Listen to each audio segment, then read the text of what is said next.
Welcome to the Negotiation Club podcast with Philip Brown. The Negotiation Club is the only community focused solely on enhancing your negotiation skills training through practice with others. Today on the show, we're joined by special guest Mike Inman, who's here to share a different approach to closed questions than you're used to. Here's Philip and Mike. Welcome to the Negotiation Podcast. And in this podcast, what we do is we look and listen to different techniques from different experts from across the globe to see if we can actually incorporate them in our own negotiation skill sets. And we do that by practicing them. Now, today we have a friend of mine, Mike Inman. Now, Mike Inman is actually a negotiation trainer himself, based in the States, and is part of the company TableForce. So, Mike, do you want to just, again, give yourself a little bit of an intro as to more information there? Sure. Thank you, Phil, and thank you for being my friend. I appreciate that. I am a practitioner of negotiations. I spent about 15 years in the seat, 3 on the sales side and 12 on the procurement side in all sorts of different industries, products and services, capital indirect. And about 14 years ago, I came over and became a trainer of negotiations. I teach 80% of my classes are sales oriented, either salespeople or project management, customer facing. And the other 20% are on the procurement side. And I've taught on 6 continents in more than 30 countries, a global style of negotiations that helps people have better relationships while they're getting better deals. And thank you for having me on the show. No, that's absolutely fine, Mike. I mean, I've actually listened to some other podcasts where you've been interviewed, and I think you've got an absolutely fascinating background. So I'd certainly encourage anybody else just to search you up, have a look and listen to some of the other podcasts where you're on. However, the reason why I've got you on here is because when we first met, you came along to the taster session. And for those of you who are listening, a taster session is a free session I run every month. You come along and you practice with others and you get to experience this. But what it also does, because I love it, is I'm a fly on the wall in these negotiations, okay? So I'm listening to the way people negotiate. And Mike, I got to say that there was a phraseology, a particular type of question that you would use in your negotiation, which I thought, oh, I love this. I've got to try it myself.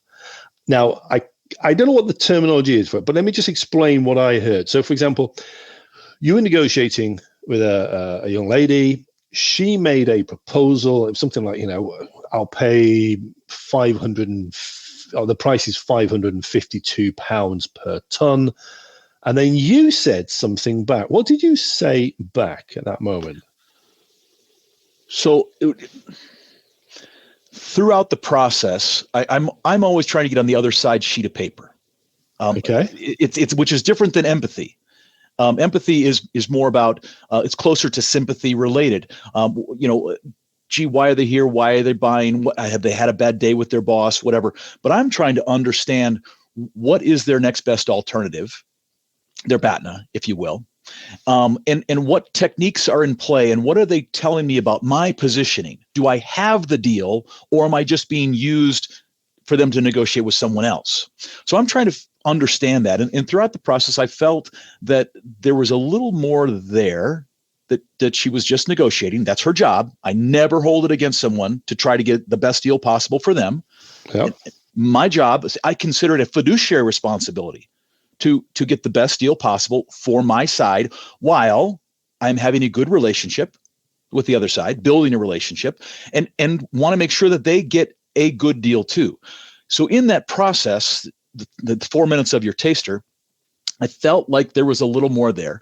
And whether there was or wasn't didn't really matter because I was going to ask the question. So the question I said was, I think she was at 538, she was selling. And I said, so for 532, you'd walk away. And then importantly, in my brain, the voice was yelling at me, shut up. Do not say a word. Silence. Silence is, that's polite. I was there. Just shut up. Let her reveal some information. So she could have said, yeah, Mike, 538 is my bottom line. She could have said, Mike, I'm not walking away, but 532 is pushing me away. Okay, which would have revealed some information. But she didn't say that. She said, and it was a long pause, to me, it was an eternity. She said, let me summarize what I heard. And in that moment, I said, I've got it. She didn't say no. Yeah. And you've heard me on my training courses talk about rejection. If you don't reject and you ask a question or you do something else, it suggests it could be acceptable. So there's a couple of things here. It was obviously you've been driving a bargain, you've been moving the positions, and you get down to a position where the other party is pretty much saying, right, this is it. And then you literally have this it's a closed question because they could say yes or they could say no. So it is a closed question, but it's the type of closed questions that you've already mapped out. You use it regularly when you start to get to the end points. I wouldn't say I use it regularly. It's not in my view, a negotiator needs to be like a carpenter. There's a wall of tools, and they should be. You can't be great at all the tools, but you should be competent and know how to use all the tools and techniques and decide when to use them. Yep. If all you have is a hammer and you're the best hammerer in the world, that will be a very funny looking house. Because everything's a nail. Because everything's a nail. Yeah. So it's a technique that I felt was appropriate in that moment. It was not a part of my plan going in, by the way, to do that. No. But this is exactly the point, isn't it? You're in a negotiation. You need to have a repertoire of different techniques and skills that you use depending on how the negotiation goes forward. This is the whole point of negotiation practice. You try all of these things because you might get to use them. Not because you will use them, but you might get to do them. But you need to be good at using them when you have to use them. And this is a key thing. Now, like I said, I heard you use this phraseology. And even when you just did it now, you even changed your voice. You literally changed your voice when you did it as well. But if people were to practice this, is there a name or would you coin a phrase to that particular type of wording? You could phrase it something like, would you walk away? As a term for it. I haven't trademarked it. And I can't say that I've heard other trainers talk about it. So it could be just a unicorn that's out there. But yeah, so you'd walk away from. So something like that would be my phraseology for what it is. I would state it's a closed walk away. So it's like a closed walk away question. So it's a particular, because to be honest, a lot of negotiations is questions, and we pick out these different types of questions. But I liked this particular way that you used this type of question at that moment. So much so that, listen, it was years ago, and I'm still remembering it now. And I still look for opportunities myself to try it out. Yeah. So tell me something. I didn't plan, and I didn't in the moment when I was talking to myself in my head, I didn't say, now change your tone, Mike. I call myself Michael in my head, but that's a whole different, that's a trip to the psychiatrist's couch. Tell me what you heard on the tone change and how you felt about what you heard. Because I think those are two different things. There's what you heard and there's how you felt.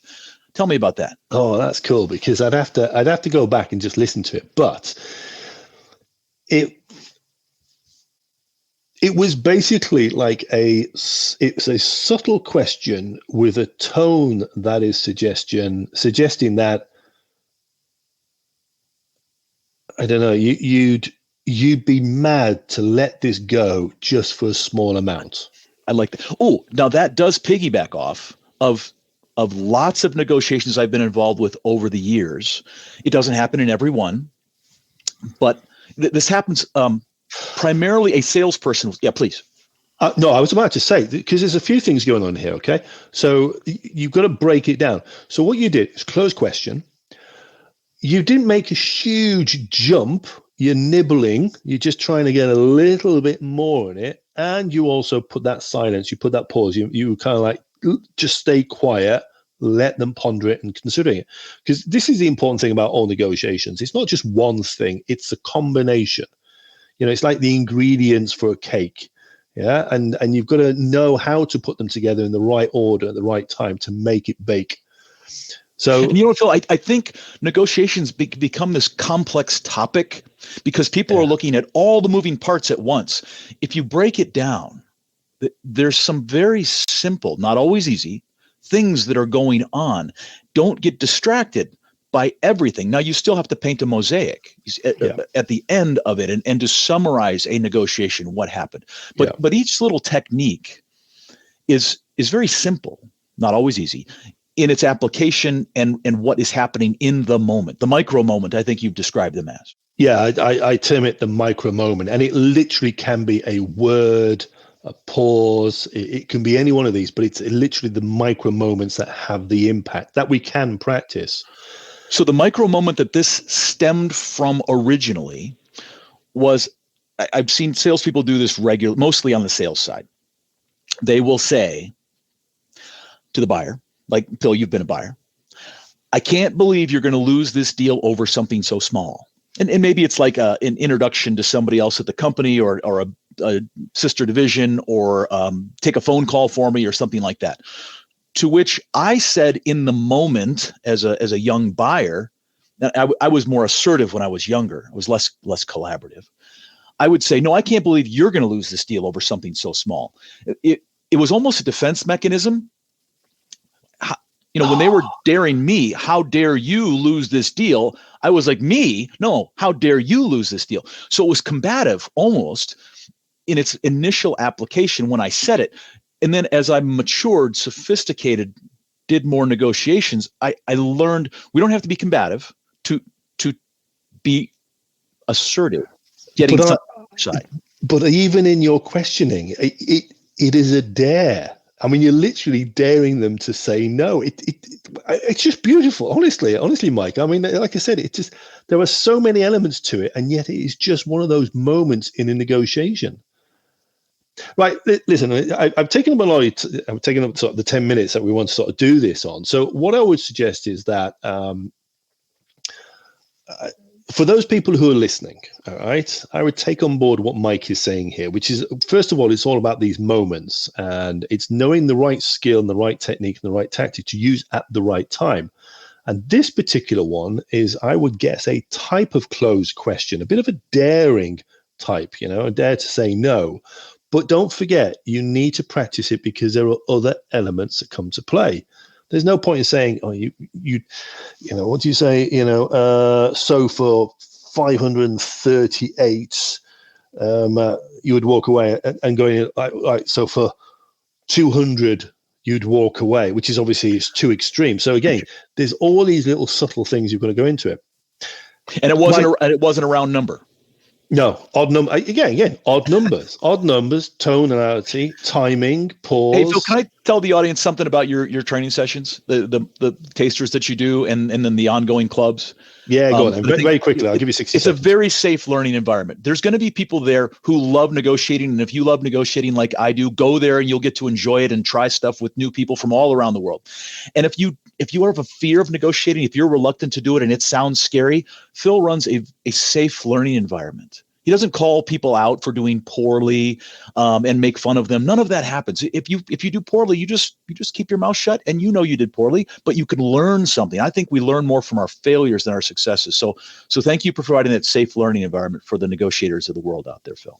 No, thank you very much for actually saying that. In fact, I'm still failing after 30 years and I love it. So, we can all do it. Right. So listen, everybody, what we'll do is obviously listen to the podcast. There is a negotiation card now that's available.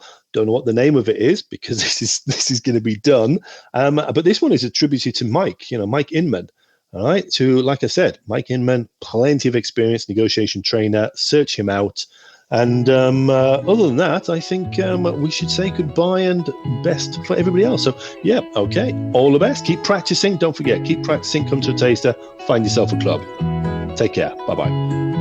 If you liked what you heard today, check out thenegotiationclubs.com, where you can find professional development courses, join negotiation club communities, purchase negotiation practice cards, get a private consultation, and more. Until next time, thanks for joining us, and happy negotiating.